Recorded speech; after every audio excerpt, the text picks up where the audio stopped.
I hate Forever on Netflix. I do. What's up, guys? Welcome back to my channel. My name is Janice, and I make YouTube videos about my life, but I also make a series called What I'm Watching, where I talk about shows that I'm watching that I really enjoy or maybe don't enjoy. And today we are finally going to review Forever on Netflix. And low-key, I can't see myself because I took my glasses off, so we're just gonna roll with the punches and ignore my hoodie because I'm in my parents' house still, and it's my sleep hoodie. So, I hate Forever on Netflix because I hate it because I can't watch it again. It has me so triggered, you guys. It has me so super triggered because I love it so much.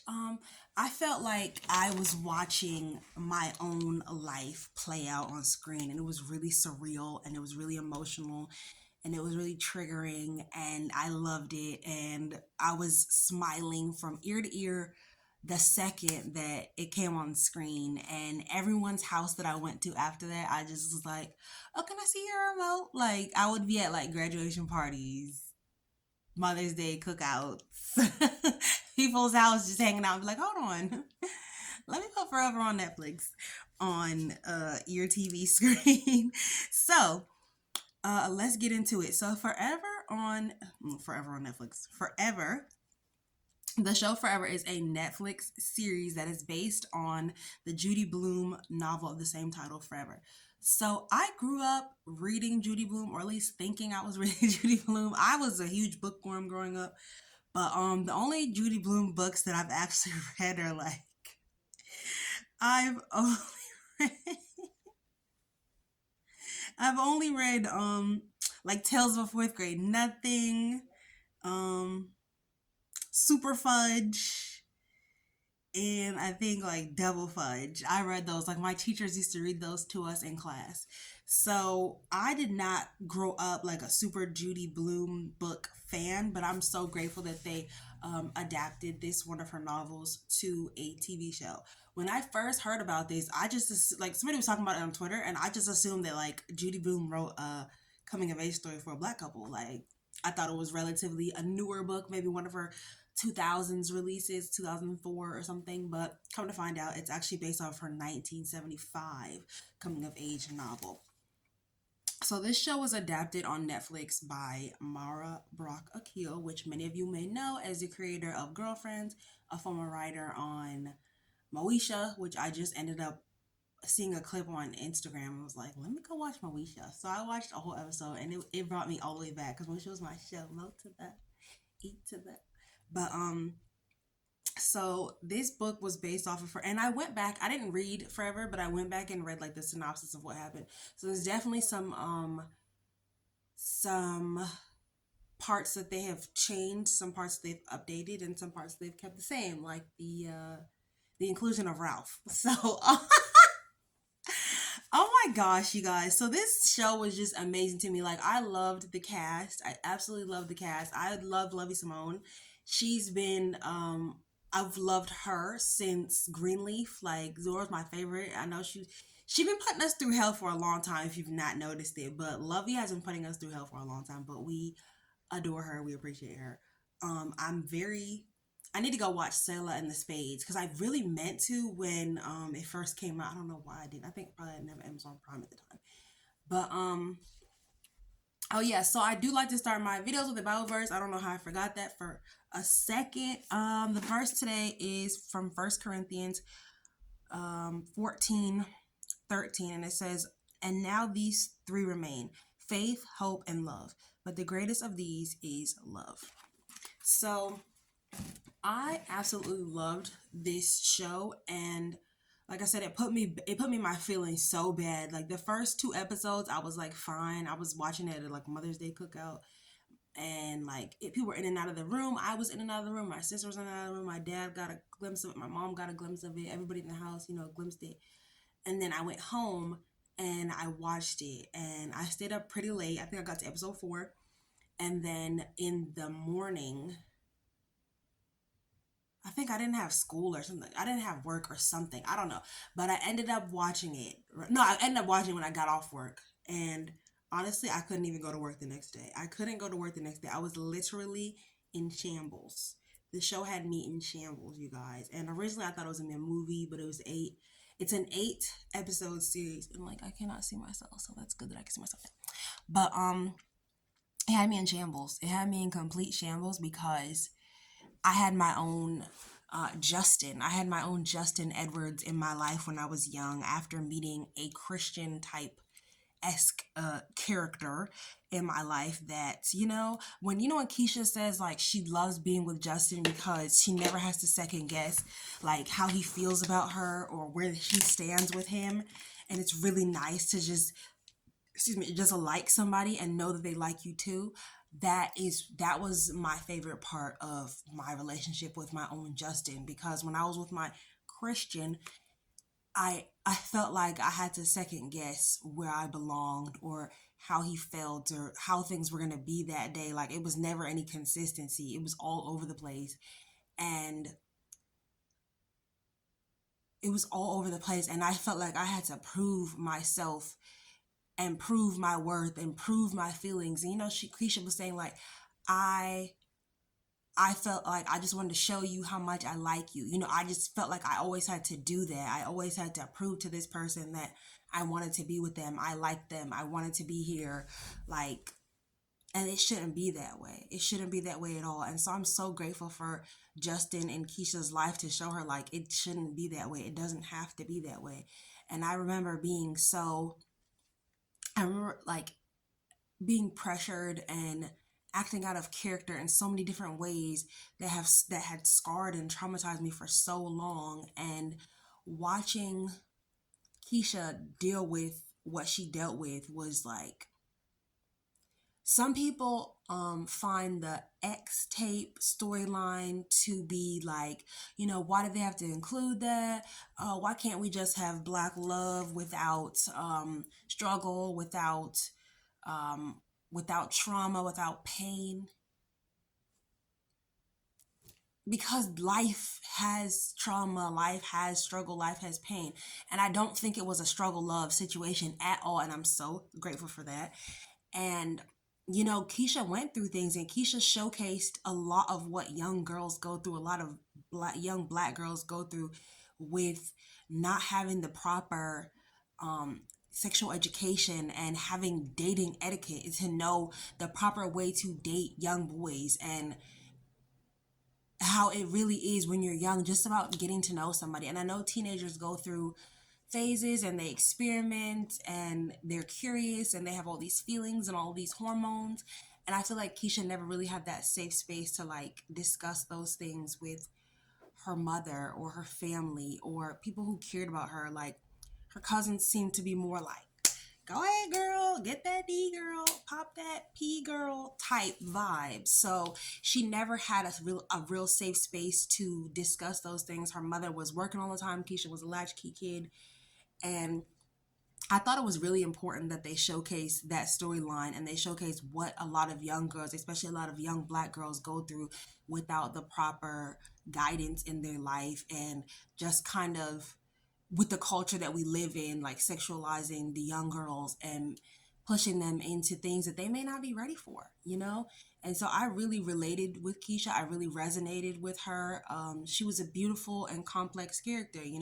Her character was frustrating at times and wonderfully vulnerable and human at others. And I I don't agree with a lot of the criticisms of Keisha, because I feel like a lot of people criticize Keisha, especially in comparison with a boy like Justin, because they felt like a boy like Justin was once in a lifetime and once in a million, one in a million, and they felt like Keisha had to, almost like they felt like Keisha had to be perfect in order to deserve Justin, and that Keisha didn't deserve Justin because she wasn't perfect, because she was messy, because she had a lot of feelings, because she didn't know how to express herself all the time, because she was going through a lot of trauma and pain and hurt and anger and embarrassment, true embarrassment. And Keisha was going through shame. Keisha was feeling a lot of shame and was acting out on that a lot of the times. And people felt like she didn't deserve Justin because she wasn't perfect and wasn't falling in line because she found a good man. He's a good man, Savannah. He's a good man, Savannah. Like, Like they felt like he was a good man, Savannah. So Keisha should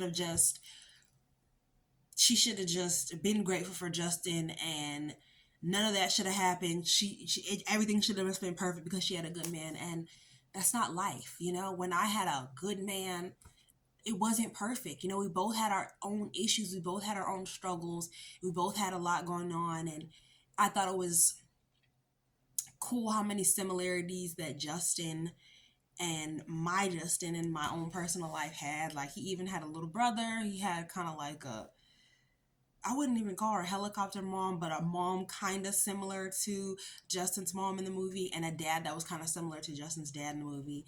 Real chill, real laid back, giving advice, kind of like that cool dad, and the mom that was very like the polar opposite from the dad. He even had the little brother who was like, getting into things. And so it just really brought me back to my past and what having somebody in my life like that was, and how pure that love is, how beautiful that love is to be with somebody and not have to question your place in their life, and just to have somebody love you just for who you are and not for what you can do for them or what you can give them, or the status of having a girl like you on their arm, just for you, just for who you are on the inside. And they see you more than you see yourself, see you clearer than you can see yourself. Even with the hurt and the pain and the anguish and the way you react to certain things, they still see you, they still value you, and they show you that how much you're worth. And their love, just, I don't know, their love is healing in a sense. And even though sometimes those relationships don't last, those are the people that you remember forever. So honestly, I was in tears. Like I said, I couldn't even go to work the next day. I literally cried like all day. Had me talking to ChatGPT, is like my therapist. And yeah, it had me talking to ChatGPT as my therapist. And I definitely, because it was in the middle of the day, like it was a Tuesday. Was it a Tuesday? Yeah, it was a Tuesday. I couldn't be with my therapist on a Tuesday. I don't see her on Tuesdays. So it had me using ChatGPT as a therapist, and that really helped me heal from a lot of different things. Like, it definitely had me like regretting my breakup. Like, should we have broken up? Should we have, not regretting the breakup, but like regretting not seeing where it went after we broke up. Like, after we both grew and moved on. Like, how like Keisha and Justin say like maybe we'll be ready for each other in 10 years. It had me regretting, like, you know, not regretting, but it had me thinking like, dang, what if like once our anger dissipated, and once we worked through a lot of our own personal issues, what if I like reached back out? Like, what if we could have had a couple more great adventures? Like, what if we could have been great friends? What if we could have just explored life together for a little bit and just grew as people? We were always mirrors for each other and our own growth.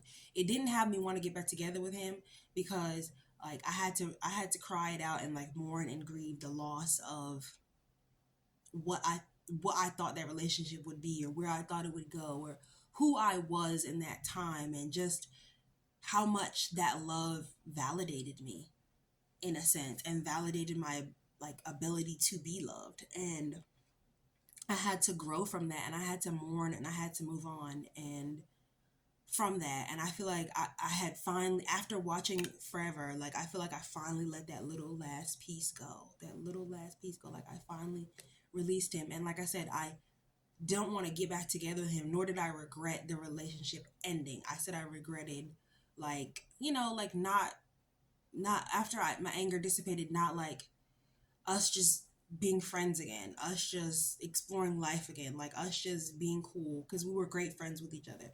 And so that was my regret. But I don't regret the relationship ending, because baby, you see how Justin started spiraling and acting out?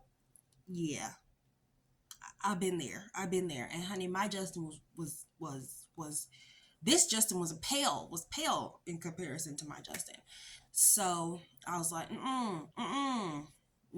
sometimes you gotta go back and remember the reason why you broke up with a person. So it wasn't that. It was definitely like, dang, bro, like, you know, we could have been friends. Like, we really meant something to each other. And loves like those you don't forget. And so I loved the whole series. I loved, of course, Justin, Michael Cooper Jr.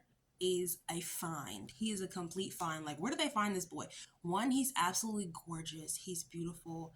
And he portrayed Justin with so much realness, authenticity, purity, vulnerability. Like, it felt so real. And I love the fact that he was a fresh face. Let me see how much I love the fact that he was a fresh face and we never seen him before, because it just made his emotions just feel even more real, because we don't have anything to compare it to. We don't know what he's really like in real life or other roles that he's played. I mean, unless you do know him from something else. I don't.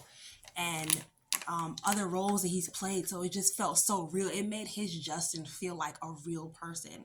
His Justin was so real. And he was, you know, he had ADHD and stuff like that. So he had his own challenges and learning challenges, but he was really, really smart. And funny enough, my own Justin also was an athlete, also did music, also went to, also was an athlete, also did music, also like struggled in school, but was like super smart. And so, like I said, it was a lot of parallels for my own life. I've always been the studious, study hard, read, get all my work done. When I have a problem, hide away type person. So I related with Keisha a lot. And like I said, Justin was beautifully portrayed. I thought their love story is amazing. I loved how far Keisha went for Justin.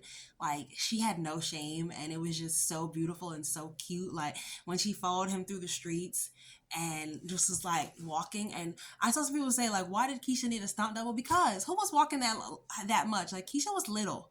Keisha was very little. And so I don't know, you guys. Like, I might have to do another part two, but I absolutely adored this series. Like I said, can't watch it again. I'm still too triggered. Like, I got to a point where I can watch some edits, but I think my cycle's coming back up. So now I'm just a bit too emotional to actually like watch it again. But I adored the series, and I feel like it was something that the culture needed, something that we needed, a Black coming of age story where love is portrayed in details with all the emotions and all the complexities and the vulnerabilities and the ups and downs and the highs and the lows and the blocking and the unblocking. Excuse me, especially for this generation, because they have phones, they be blocking. Okay, I never was blocking nobody. I'm a bit older, so I was not really blocking anybody, because I didn't, the type of phone I had, I didn't even know how to block nobody. I had the little one where you slide up the screen, and that was when the iPhone like 2 or 3 was out, and everybody was like, what do you have? And I'm like, look, that's all I could afford. So I was very smart. I came from a family that didn't really have that much money. I had a lot of siblings. Keisha's an only child. My dad was in my life. Keisha's dad was not in her life, but I have a brother like Keisha's dad, so I understand Keisha. And just getting into those things and like having to talk to your parents about it, like I completely understand Keisha. And that's why I hate when anybody has anything bad to say about her. Like, she's a young girl, she's a teenager, she's a child, she's a minor, she's going through so much and she doesn't know how to handle it. She's not a grown woman. Like, let's please stop adultifying young girls, young Black girls, and trying to turn them into grown women before their time, and trying to put societal, like trying to put pressure on them and act like they're fast and they're this and they're that. And why can't they have the same privileges as any other race young girl that's growing up, that's learning and growing and figuring things out? So I lived Keisha. I can't even stress enough how much I loved Keisha. The thing about it is I had notes, child, but my notes got deleted on my other device. So I just gotta, I gotta do what I gotta do, because this is all that I have. So let me see if I can actually pull up my other notes. But in the meantime, between time, we're gonna go back to talking about Justin. Like I said, he was just, I don't know. I really liked Justin. I liked the fact that we finally got to see like a young, vulnerable Black boy that's not a gangster or doesn't want to be a gangster, is not a super geek, is not cold and unfeeling, is not struggling between being a hood dude and being an athlete. Like, we get to see a full, complete person, and it's different than what is this? Okay, let me see if this is my chat GPT. It's not, is it? No, it's not. But anyway, but to see a young black boy that wasn't just, struggling with the same old things we've seen young black boys struggle with, between the streets and school, between working and going to the NBA. Like, he was struggling with different things. He was struggling with having successful parents and living the life that most people want their children to live. And most people believe that people like Justin don't have problems because your mom and dad are in your house, you have money, you have a big house, you live in LA, like, your parents are educated and successful, like, of course you don't have any problems. You grew up with a silver spoon in your mouth. But Justin showed that there are issues that come with that. The pressure of having successful parents that want you to be like them, where you're not sure who you are or who you want to be, having ADHD and struggling in school. Justin didn't take none of his extra time, child. In my profession, that hurt. Not just hurt, I was just like, Justin, take that extra time, please, please. Don't piss me off.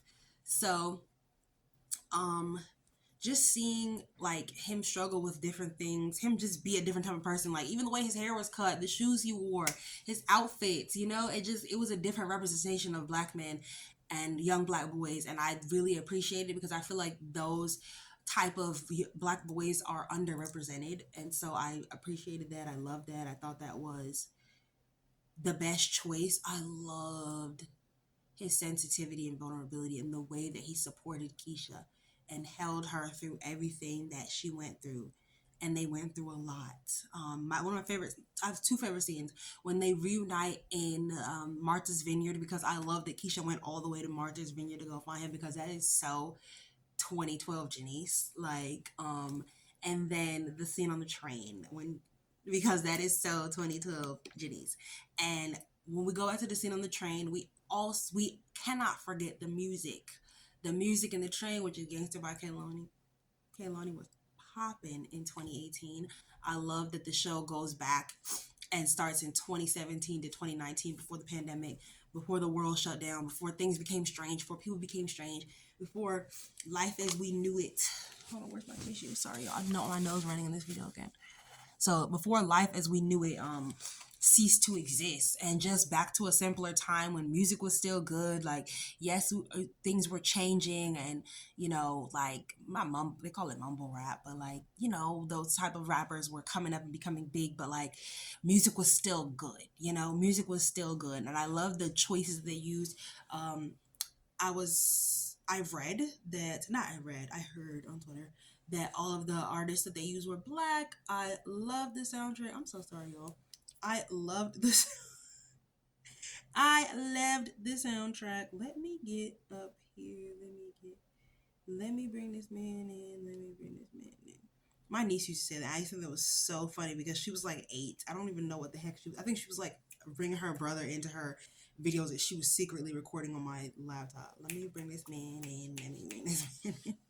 Okay, so the soundtrack. Let's go over the soundtrack really, really quick. So the soundtrack included music from Migos, Travis Scott, Anderson .Paak, SZA, of course, Janelle Monáe, Tyler the Creator, Childish Gambino, Foam Collective, Daft Punk, and did I say Travis Scott? I think I did.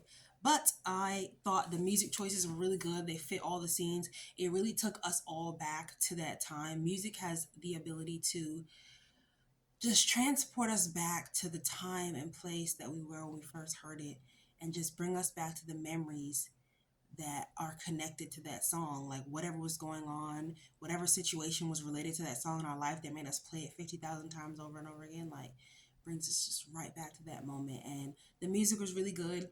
I loved the casting for his parents.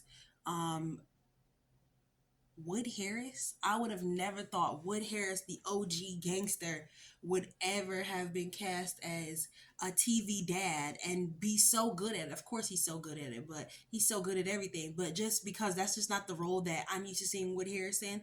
One of the last films or movies, TV shows that I've seen Wood Harris is BMF, when he was playing like the old plug. Like, remember they had that plug and it was Wood Harris, and his brother was also on the show as the dirty cop. And His brother is Charles from Diary of a Mad Black Woman. So long as spit bubbles. But he I I I didn't expect it, but I absolutely loved it. I thought it was really good. He represented like a New York, like an East Coast dude, like an East Coast ninja now living in California, but he never lost his swag or whatever. You know what I mean? And then my old Justin, his dad was from California, so he had that little swag about him too. He was outside. Let's just say that he was outside. So he had a little swag about him.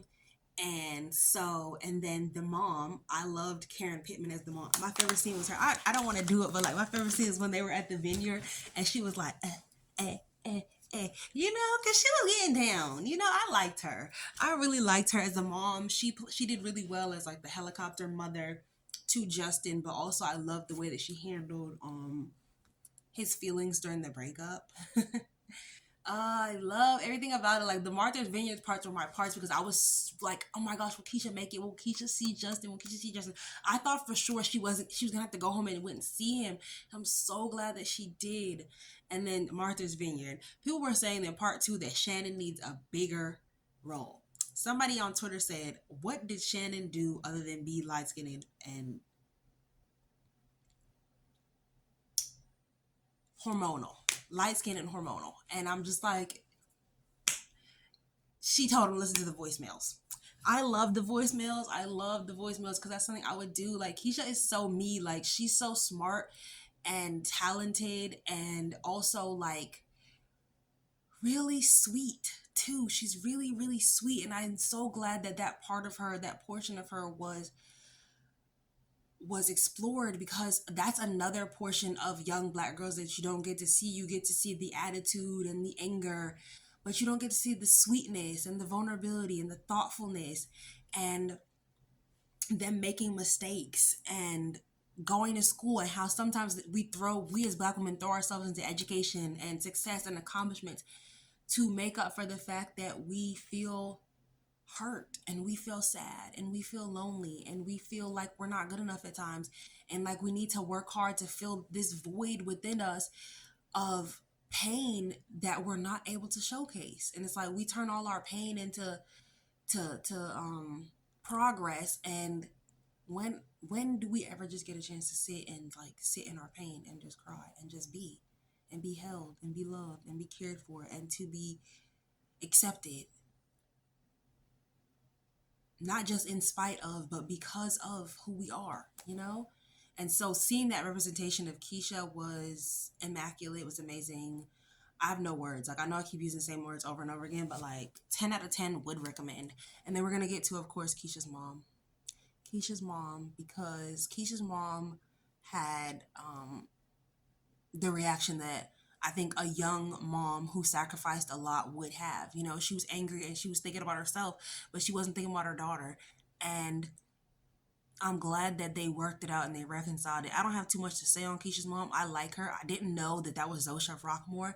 I just knew, I heard the name, and like my sister always told me she loves her, and I liked her in this role too. I think she played it perfectly, but yeah, that was hard. And I think this series, I heard people say this, and it's actually really true. Like this series is really all for the entire family because, there's grandparents in it, there's parents, and parents can learn a lot from the ways in which these situations were handled. How Justin's mom, was mad at Keisha, but then she realized like we need to protect this young woman. We need to wrap our arms around this young woman. We need to love this young woman. We do not need to fail this young woman. We need to be here for this young mother. And her mother had to realize like it's not all about me and what I want from my child. My child is a fully fledged human being. She's not just an extension of me and my name and my reputation. She is her own person. And I'm glad that her mom could finally see that, and that Karen, what's her name, Karen in the movie? Her name's Karen Pittman in real life, but what was her name in the movie? Justin's mom could help her and be there for her and see that like her chaotic self to be able to extend that grace to another mother and like show her how to deal with her daughter and just be there for her. And excuse me, I'm hoping that Keisha gets therapy and that Keisha is able to truly heal because I do want to see her heal and to get that therapy. And it made me think, like, have I truly healed? Have I truly healed from my issues? It definitely made me like sit with them and feel the pain of the things that I had went through just under the pressure that I was under at that age and that time, and by those people as a young Black woman trying to figure myself out and trying to navigate love and relationships. And um, it made me think about that. So it's definitely something to bring up with therapy. And then, of course, the Keisha and Justin sneaking around scenes. I'm so glad they were able to be each other's first. That darn Shannon. I thought, okay, y'all, I'm confused. And I know that this is probably too late in the video. You guys aren't even watching anymore, but I'm confused. Did Justin and Keisha do at that time in her bed? Like, what happened? What happened in the bed? That's what I want to know. What happened in the bed? Because I know he, like, but like, I don't know. Did it even? I don't know, y'all. But they did it at the vineyard, and it was a beautiful scene. And they continued to, and that's what it is when you're young and in love. And I'm like, usually I don't condone like teenagers sleeping together, but like Justin and Keisha were so cute together, and they were really like cared about each other and really loved each other and deserved to be each other's first. And those scenes of them like sneaking around in the room, because like the boyfriend, it's crazy because the boyfriend that I was a little bit older when I had him, but like I never got to have those like teenage experiences until I was with him. Like I had a lot of my should have been teenage. I was still very young, but I just wasn't a teenager. I was right out of I was right out of my teens, but just some of those teenage experiences, like being in the house and you guys think you're having a moment alone, and then as soon as the mom will call or the dad will call, and you gotta jump up and fix, because I'm here, and those little moments where you think you have it. And so it was really nice to see teen love played out on screen, pure young Black people coming of age and growing and experiencing all of the feels and emotions. And I feel like it brought all of us back to that point in our life, and remembering our first loves, because even though some of us didn't end up with people that we loved and we had those connections with, there are just some people in your life that stay with you, some things that stick with you, some things that are etched in your mind and your soul and your memory and in your heart.